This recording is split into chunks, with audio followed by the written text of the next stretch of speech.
Então, nesta noite de 31 de março de 2023, vamos abrir os nossos trabalhos com a prece habitual.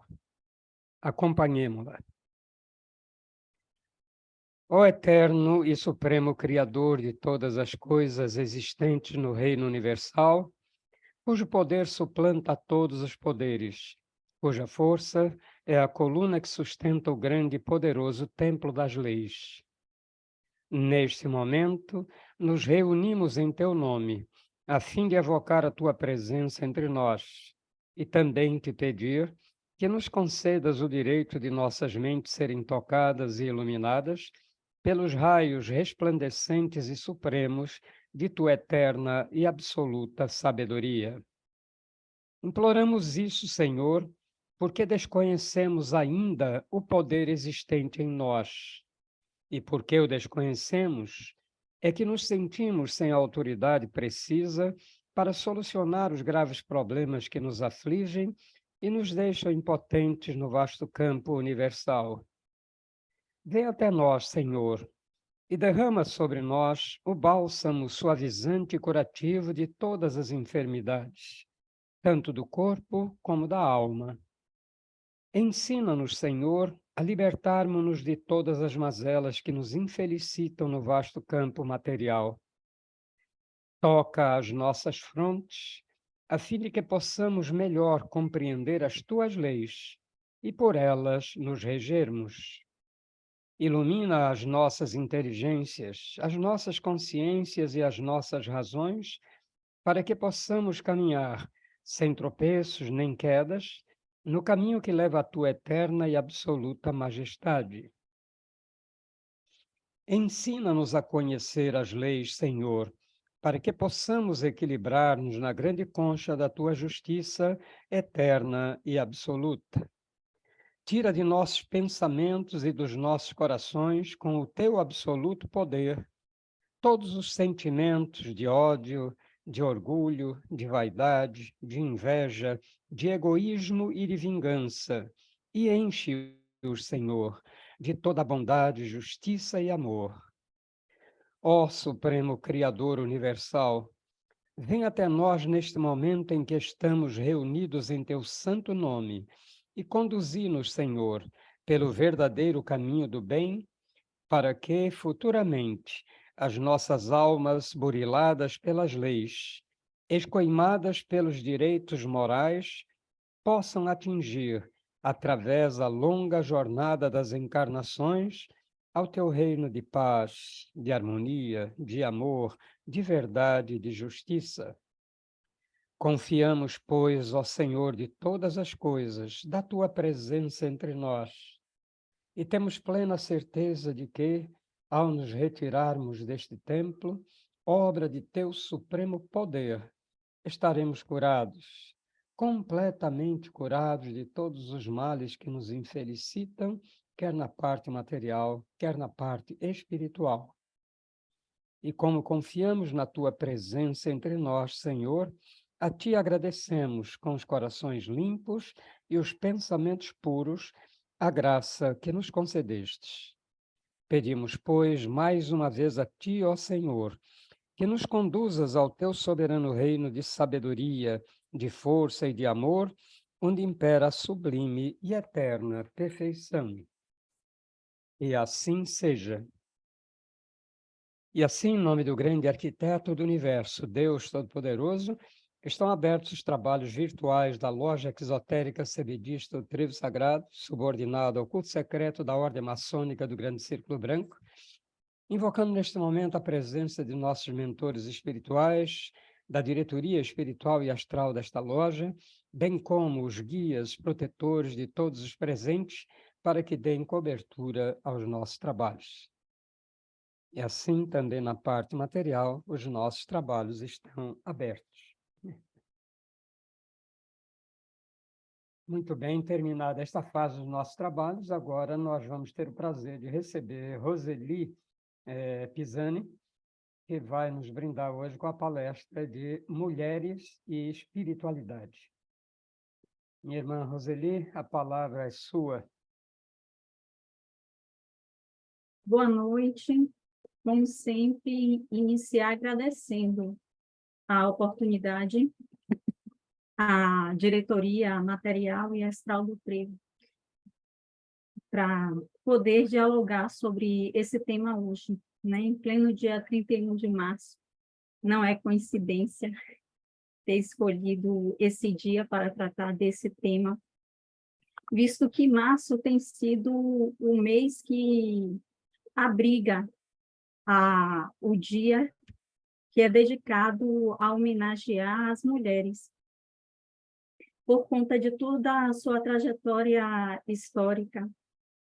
E é a história que nós vamos recorrer para conversar sobre essa palestra hoje, mas não sobre o processo histórico em si, que a mulher vivenciou. Nós vamos recorrer à história para nos conectarmos com alguns arquétipos e com mulheres que viveram em diferentes épocas, atuando de forma ativa juntamente à espiritualidade. O primeiro período que nós vamos abordar vai ser o período da Mesopotâmia. Como era que essas mulheres se relacionavam com a espiritualidade nesse período da antiguidade oriental?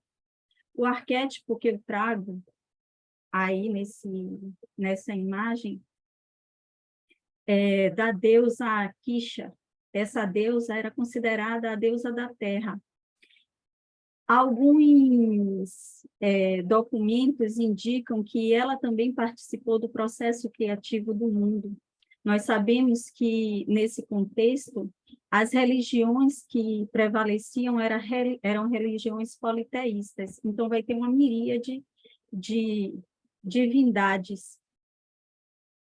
Mas eu trago essa por conta desse trânsito que ela vai ter entre o céu e a terra, e pela sua participação no processo criativo também do universo, conforme a crença, obviamente, das pessoas que conviviam naquele período. Mas, enfim, como era a mulher e a espiritualidade na Mesopotâmia, efetivamente? Essa mulher ela vai exercer essa espiritualidade através do sacerdócio. Nesse período, assim como durante toda a antiguidade, as mulheres que tinham o direito de participar do sacerdócio, de servir nos templos, eram mulheres que integravam a nobreza.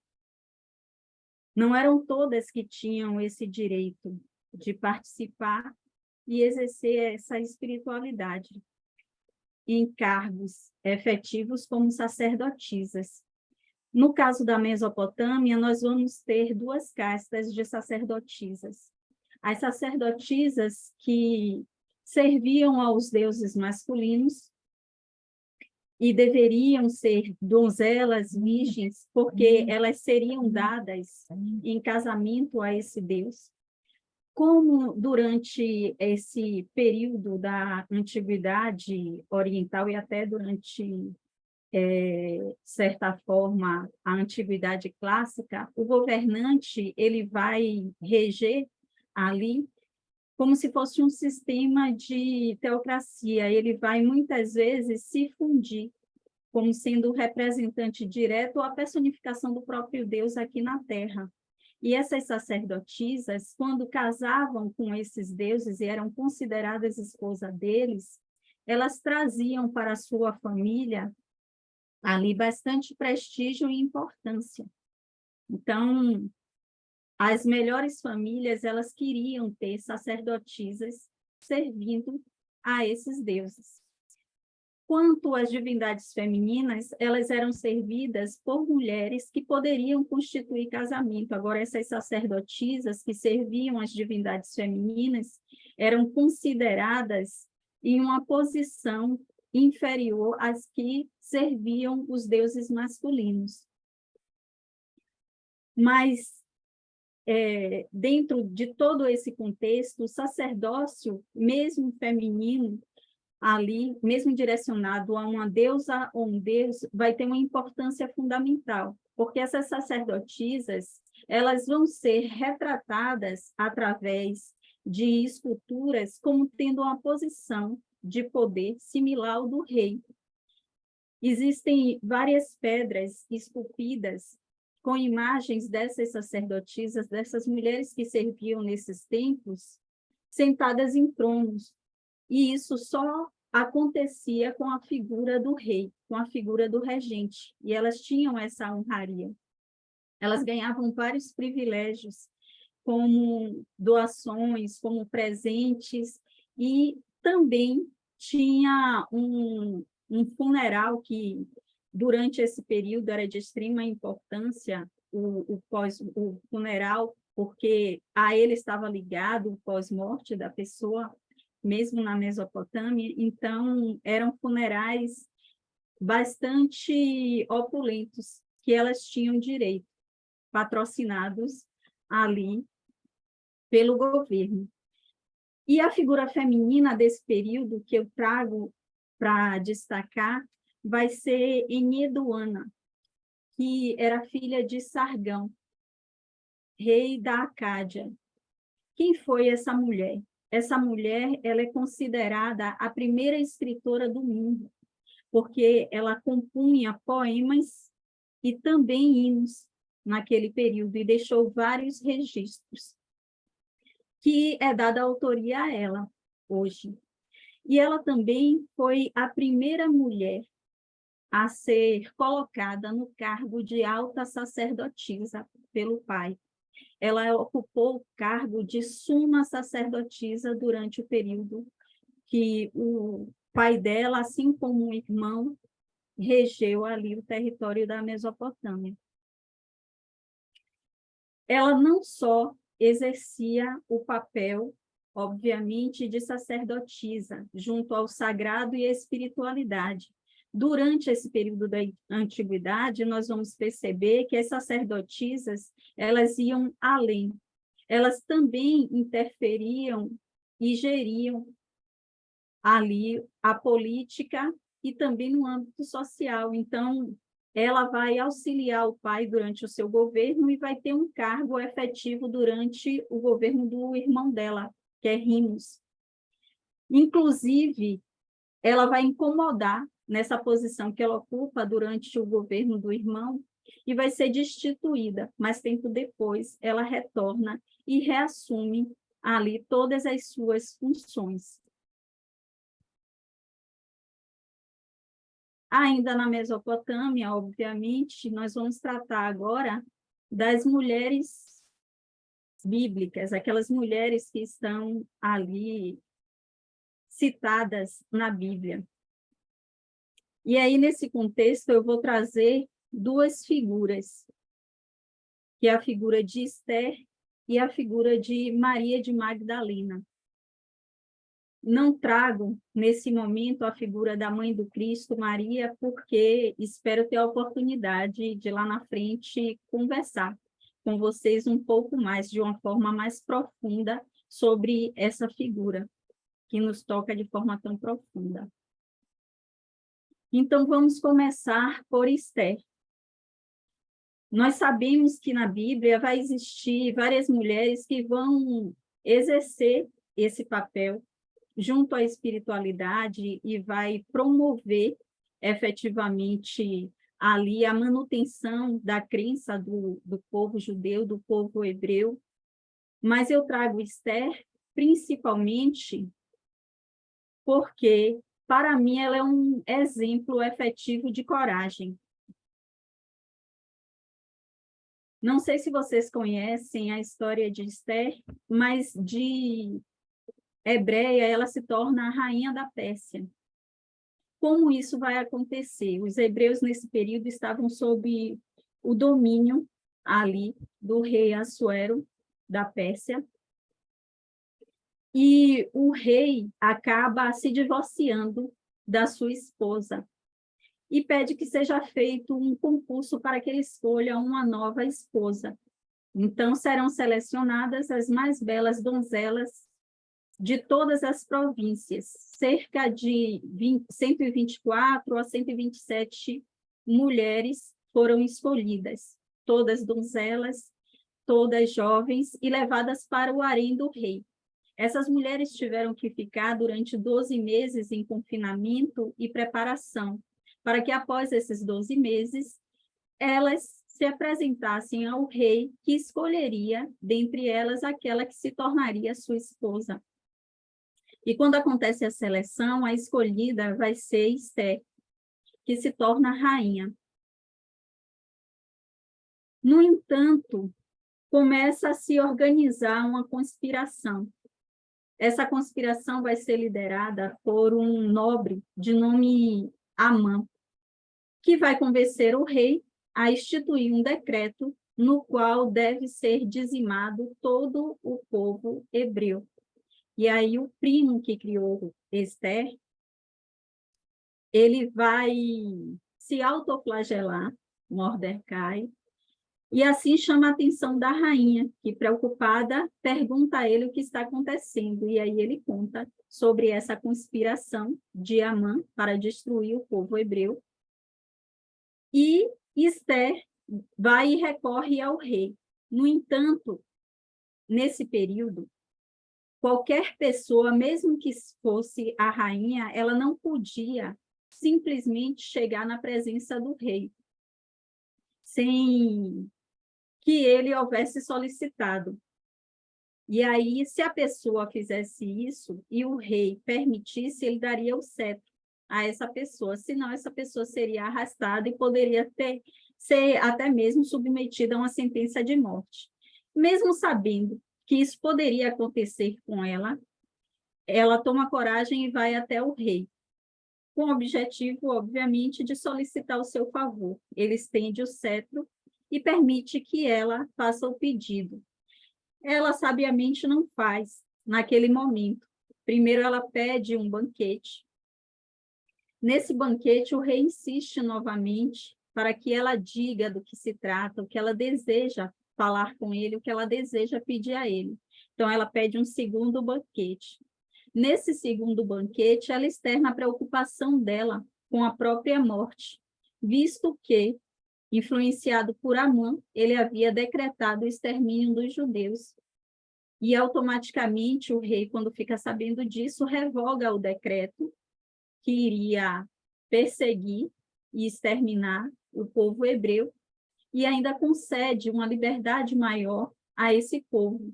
Essa vitória conquistada por Ester, que salvou toda uma nação, é celebrada até os dias de hoje, dentro do judaísmo. Outra figura é a figura de Maria de Magdalena. Essa mulher, desculpem, é rotulada por alguns como tendo sido meretriz, por outros como tendo sido a esposa do Cristo. Contudo, existem vários pesquisadores que dizem que, na verdade, ela foi uma apóstola, ela foi uma discípula devotada do Mestre Jesus. Alguns apontam, inclusive, que ela foi a única que chegou a realmente compreender de forma profunda e efetiva a missão que foi legada por Jesus aos seus discípulos, aos seus seguidores, que ela compreendeu de uma forma muito mais profunda, inclusive, do que os apóstolos do sexo masculino naquele período. Maria de Magdalena, nós percebemos essa importância que ela tinha, primeiro, pelas citações e referências que são dadas a ela através da Bíblia. Esses documentos antigos, quando cita mulheres, geralmente citam essas mulheres associadas a uma figura masculina. Fulana, filha de Cicrano, Beltrana, esposa de fulano. E no caso de Maria de Magdalena, não. Era Maria de Magdalena. Era o nome dela pelo papel e função que ela exercia no serviço devocional ao Cristo. Outra prova concreta dessa importância e dessa atuação ativa dela, que inclusive indica a liderança dela para com outras mulheres, foi o privilégio que ela teve de ser a testemunha ocular da ressurreição do Cristo. Não só testemunha ocular dessa ressurreição, mas também porta-voz dessa boa nova maravilhosa, dessa certeza de que a lei da eternidade realmente se faz manifesta. As mulheres, é notório que durante o período em que o Cristo aqui esteve, elas também se tornaram suas seguidoras e suas discípulas. E uma das provas principais de que várias mulheres se tornaram discípulas do Cristo é o período da sua crucificação. No período da sua crucificação, enquanto os homens, os discípulos do sexo masculino, em sua maioria, fugiram da Galileia com medo de represárias, quem permaneceu ao lado do Cristo até o último momento foram as mulheres, e foram elas que o recolheram e cuidaram dele para o sepultamento.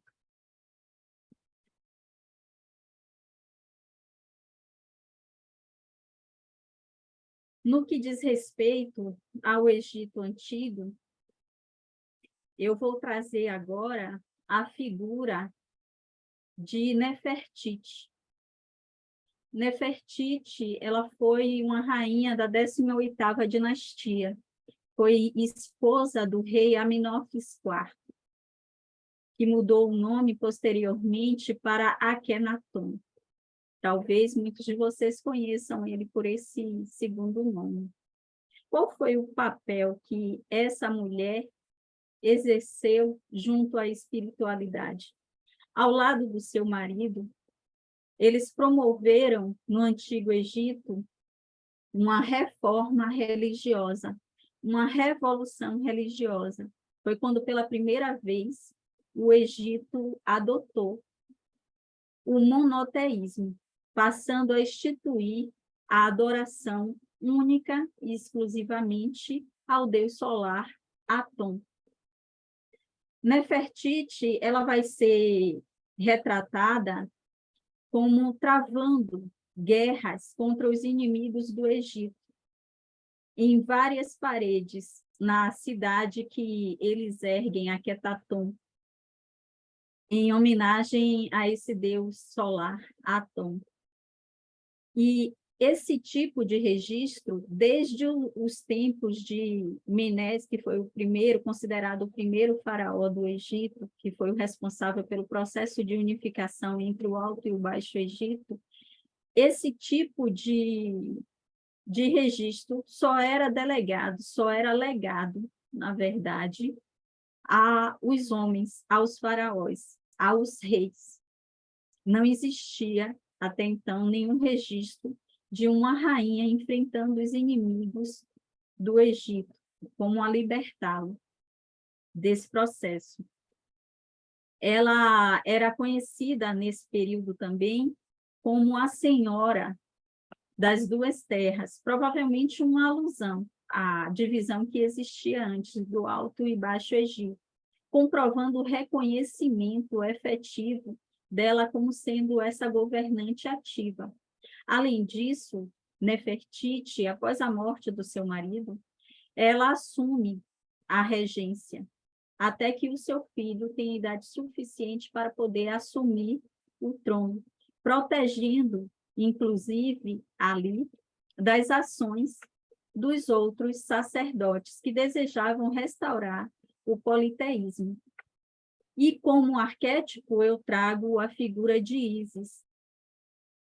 Ísis, a deusa que é considerada a mãe dos faraós.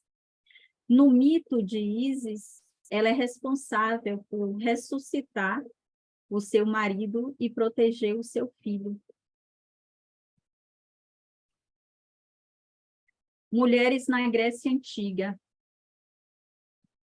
Durante esse período da Antiguidade Clássica, o sacerdócio ele ainda prevalece. No que diz respeito à Grécia, A mulher, no âmbito social e político, tinha muito pouca participação. No entanto, no que diz respeito à religiosidade e ao exercício do sacerdócio, ela era bem ativa, as mulheres eram bem assimiladas. Uma figura que eu evoco desse período, um arquétipo, é o arquétipo da deusa Hecate, conhecida hoje como a deusa tríplice e abraçada até os dias atuais pelo movimento Wicca, de forma bem expansiva. Hecate era a deusa que tinha o poder do feitiço, da bruxaria. Ela prefigura a luz, a lua. E, nesse período, essas sacerdotisas que serviam nos templos, elas tinham essa vivência, elas tinham esse contato com os espíritos do outro lado. Um dos oráculos mais famosos desse período teria sido o oráculo de Delfos. Várias sacerdotisas serviram nesse santuário, na cidade de Delfos. Inclusive, é comprovado que esse local ele emanava um tipo de fumaça do chão, o que auxiliava, inclusive, as sacerdotisas a entrar em um transe. Esse oráculo ele se tornou um dos mais famosos e requisitados da antiguidade, citado, inclusive, por filósofos como Platão, e consultado, inclusive, por reis. Os reis, durante as guerras médicas, que foi a guerra travada entre a Grécia e o Império Persa, eles recorreram ao oráculo de Delfos para saber qual seria o destino efetivo ali da Grécia nessa batalha, nesse embate. No que diz respeito a Roma, a religiosidade, o exercício efetivo do sacerdócio ou da espiritualidade por parte das mulheres vai ser um espelho da Grécia. Por quê? Porque a religião era uma religião espelhada. Os mesmos deuses que tinham na Grécia, eles também vão existir ali em Roma, com nomes diferentes, mas com a mesma estrutura, não vai modificar absolutamente nada. Isso se dá, obviamente, pelo contexto histórico, visto que Roma ela vai ser fundada, ela foi fundada, na verdade, por gregos, etruscos e sabinos. Mas não tem como falar de Roma sem citar as Vestais. Quem foram as Vestais? As Vestais foram sacerdotisas que, segundo o historiador Tito, serviam no templo da deusa Vesta e eram guardiões da chama. Essas sacerdotisas, elas precisavam manter a sua pureza, visto que a deusa, apesar de ter tido várias propostas de casamento, não aceitou nenhuma. E com a ajuda do deus Saturno, ela conseguiu manter a sua castidade. Portanto, todas as suas sacerdotisas também deveriam manter essa castidade. Isso era tão importante que, até nos dias atuais, existem vários processos envolvendo algumas vestais que foram comprovadamente maculadas, por assim dizer, que perderam a sua pureza, ou forçadas por homens que a tomaram, ou voluntariamente. E a pena era a morte, tanto para elas como para aqueles que a violassem também. Mas essas mulheres, essas sacerdotisas, elas eram extremamente especiais naquela sociedade romana. Por quê? Porque elas não se enquadravam em todos os direitos instituídos por Roma. Então, elas tinham privilégios que, por exemplo, colocavam elas livres do poder do pai ou de um homem da família. Elas eram consideradas autônomas, elas não precisavam da autoridade desses homens em relação a elas ou aos bens que elas adquiriam. Inclusive, elas podiam redigir o seu próprio testamento, que não era permitido para as outras mulheres. Elas tinham também um guarda-costa, assim como os magistrados. Esse guarda-costa, eles acompanhavam elas quando elas saíam, e, inclusive, eram responsáveis por exigir o devido respeito das pessoas quando elas passavam. Todas as pessoas deveriam baixar o olhar ou a cabeça em respeito à passagem dessa sacerdotisa. E também tinham o direito de testemunhar. Além de resguardar e manter a chama do templo acesa, a chama sagrada, elas também eram responsáveis pela limpeza e purificação do templo e atuavam em várias ocasiões, fossem culturais, sociais e até mesmo políticas, sempre ali ao lado da autoridade máxima, que seria o imperador.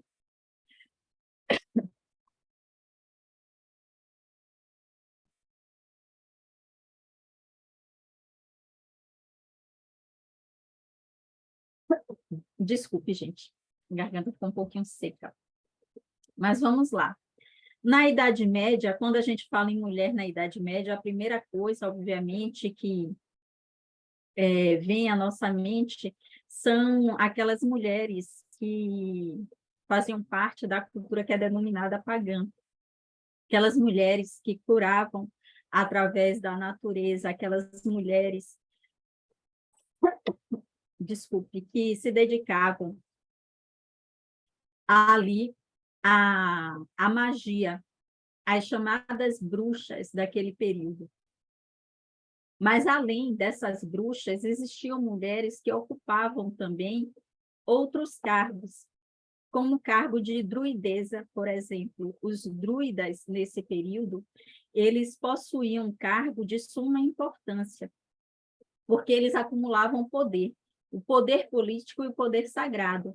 Muitas vezes, os reis, eles se submetiam à autoridade desse druida, e as mulheres, elas também podiam ocupar essa posição.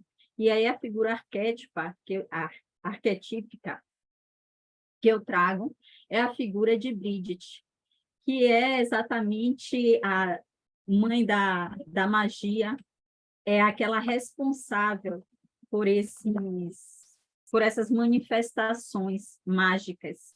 Inclusive, é indicado na cultura orgâmica, o celta, a evocação dela no momento de ativar baralhos de tarô ou alguns artefatos mágicos. Mas coexistiam outras mulheres nesse período também, que eram mulheres que eram adeptas já ao cristianismo. E hoje existem vários pesquisadores que apontam que essas mulheres que eram adeptas ao cristianismo também exerceram o sacerdócio, apesar da Igreja Católica hoje negar. Alguns pesquisadores em igrejas antigas, como a Igreja de Santa Sofia, conseguiram encontrar embaixo de camadas de tinta figuras que retratavam mulheres com vestes, por exemplo, de bispo, mostrando que a mulher ela exercia dentro dessa Igreja Católica, provavelmente no início desse processo, desse nascimento do cristianismo, o sacerdócio. E aí a figura arquetípica que eles mantêm vai ser a figura da Virgem Maria. Mulheres na modernidade. Mulheres na modernidade, eu trago, obviamente, aí Emily Baudet, que é a esposa de Allan Kardec. Por que eu a trago aqui? Porque ela vai ficar ali, auxiliando Kardec durante todo o processo de codificação.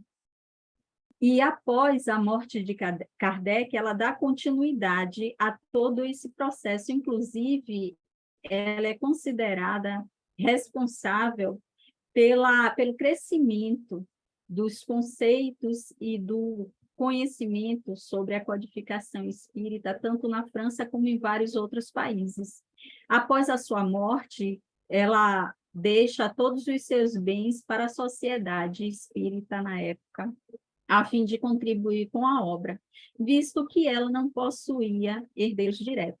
E a outra, Helena Blavatsky, que vai colocar a pesquisa e o desejo do conhecimento acima de qualquer coisa e vai buscar esse conhecimento oculto em várias sociedades. E como fruto dessa busca, hoje nós temos uma infinidade de livros produzidos por ela. É responsável também pela fundação da Sociedade Teosófica, junto com outros.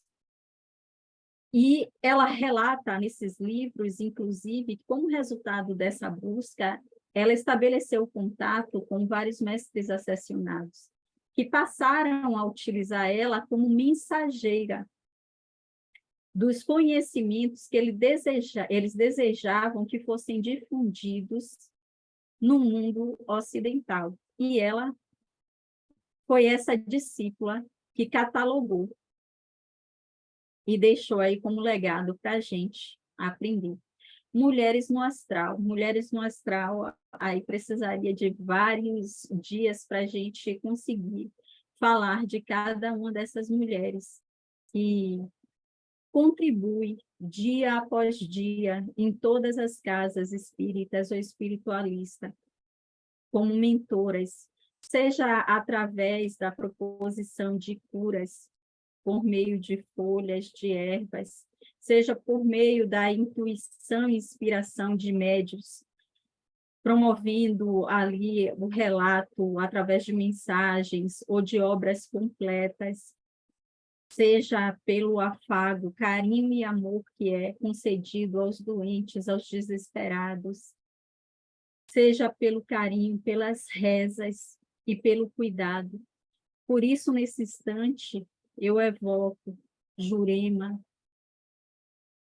eu evoco Alta de Souza, eu evoco Rosália Rino, Mãe Firmina e todas essas outras mulheres que nos mostram dia após dia que as mulheres, elas atuam com um amor infinito, tanto no plano material como no astral, independente do tempo ou do espaço.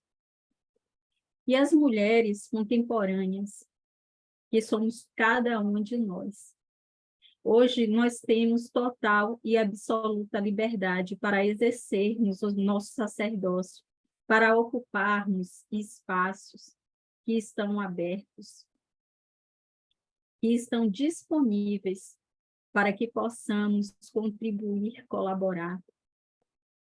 Temos uma infinidade de casas, de locais que podem nos abrigar, que possamos ali exercer o conhecimento que nós adquirimos em função do auxílio fraterno a toda a humanidade.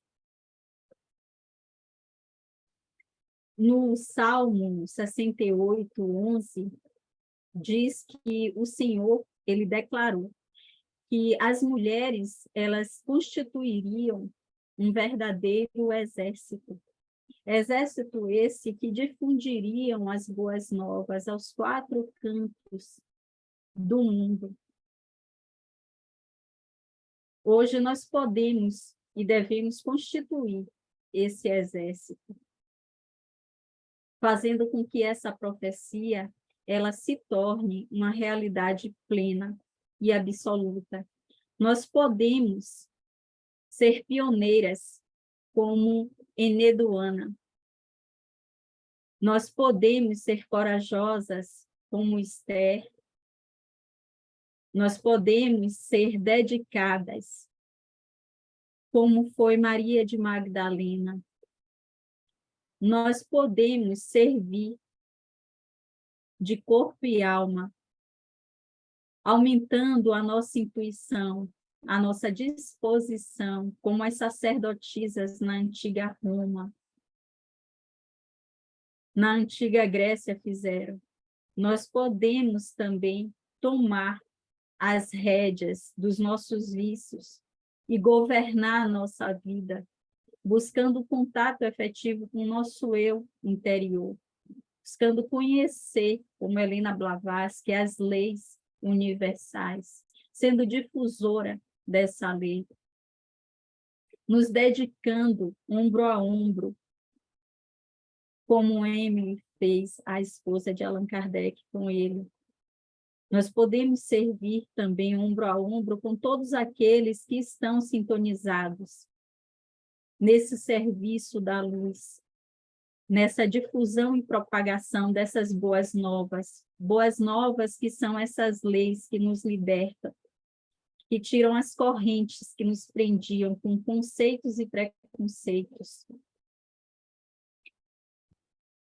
E que a partir do contato com todas essas mulheres que tivemos agora, nos tornemos cada vez mais dispostas a pesquisar e a estudar para conhecer cada vez mais, e que possamos colocar em prática continuamente para a nossa evolução.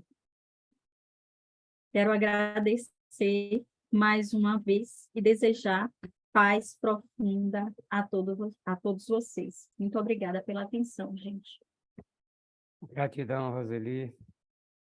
Lindo esse trabalho seu. Vamos, então, encerrar essa parte do trabalho de hoje. E, a seguir, nós abrimos a palavra para os comentários, as perguntas, à nossa irmã Roseli. Então, vamos elevar os nossos pensamentos, mais uma vez, a Deus, dizendo-lhe assim: nós te agradecemos, ó Senhor, Criador e Dominador de todas as coisas, por ter desatendido ao nosso chamado e derramado sobre nós o teu bálsamo suavizante e curativo de todas as enfermidades. Encheste o nosso ser de teu santo poder e de tua eterna sabedoria. Conservai-a em nós, Senhor, e sempre nos façais dignos dela até o dia de nossa eterna perfeição. Que assim seja. E assim, em nome do grande arquiteto do universo, Deus Todo-Poderoso, estão encerrados os trabalhos virtuais da Loja Exotérica Sebedista, o Trevo Sagrado, subordinado ao culto secreto da Ordem Maçônica do Grande Círculo Branco, agradecendo a espiritualidade sebedista, aos nossos mentores, a diretoria espiritual e astral desta loja, e também a nossos guias, protetores e trabalhadores pessoais pela assistência que nos concederam e que continuarão concedendo até o final definitivo dos nossos trabalhos. Até a próxima quarta-feira, se Deus assim o permitir.